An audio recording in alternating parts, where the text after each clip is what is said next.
বিষ্ণুপুর জেলা হাসপাতালে হাঁটু প্রতিস্থাপন। এই প্রথম বিষ্ণুপুর হাসপাতালে সফল হাঁটু প্রতিস্থাপন করা হলো। অস্ত্রোপচার করেন চিকিৎসক মীর নাসির আহমদ। হাঁটু প্রতিস্থাপন করা হয় অস্ট্রো আর্থাইটিসে ভোগা মুক্তা মান্না নামে এক মহিলার। এতদিন এই চিকিৎসার জন্য বাইরে যেতে হতো বিষ্ণুপুরের বাসিন্দাদের। অবশেষে সফল অস্ত্রোপচার। এর ফলে আশার আলো দেখলেন জেলার মানুষ। গত কয়েক মাস ধরে দেখছিলাম ওনার হাঁটাচলা করতে খুব অসুবিধা হচ্ছিল। তো এতটাই অসুবিধা হচ্ছিল, পাটা পুরো সম্পূর্ণভাবে বেঁকে গিয়েছিল। এক্সরে দেখার পরেই বলেছিলেন হাঁটুর অবস্থা খুব খারাপ, তো এটা অপারেশন করতে হবে। হসপিটাল থেকে সমস্ত কিছু একদম সম্পূর্ণ বিনামূল্যে ব্যবস্থা করা হয়েছে। এখন আপাতত উনি সুস্থ আছেন। আমরা বাড়ির লোক হিসেবে খুব খুশি হয়েছি যে বিষ্ণুপুরবাসী হিসেবে বিষ্ণুপুর হসপিটালে এত বড় একটা অপারেশন হয়েছে।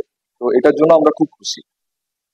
পা পুরো হাঁটুটাকে বেঁকে গেছিল, তার নিচে বসা বা ইন্ডিয়ান বাথরুম ইউজ করা এগুলো পাচ্ছিলেন না। তারপর আমরা এক্সরে করে দেখি যে হাঁটুটা খুব খারাপ ভাবে ড্যামেজ হয়, সিভিয়ার অস্টিওআর্থ্রাইটিস।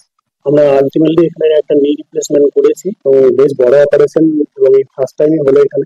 পেশেন্ট মোটামুটি ভালো আছে। তো বেশ কস্টলি অপারেশন এবং এটা পুরো ফ্রি অফ কস্টে এখান থেকে করা হবে। আমাদের হসপিটালে নি রিপ্লেসমেন্ট অপারেশন হয়েছে। এই ধরনের অপারেশন আমাদের হসপিটালে প্রথম। এই অপারেশন করার জন্য যে উদ্যোগী হয়েছেন আমাদের ডাক্তারবাবুদের আমার তরফ থেকে ধন্যবাদ জানাবো। আগামী দিন যাতে আমরা আরো করতে পারি এই ধরনের, আমরা সেই খেয়াল রাখবো যাতে গরিব মানুষ বা সাধারণ মধ্যবিত্ত মানুষ উপকার পান।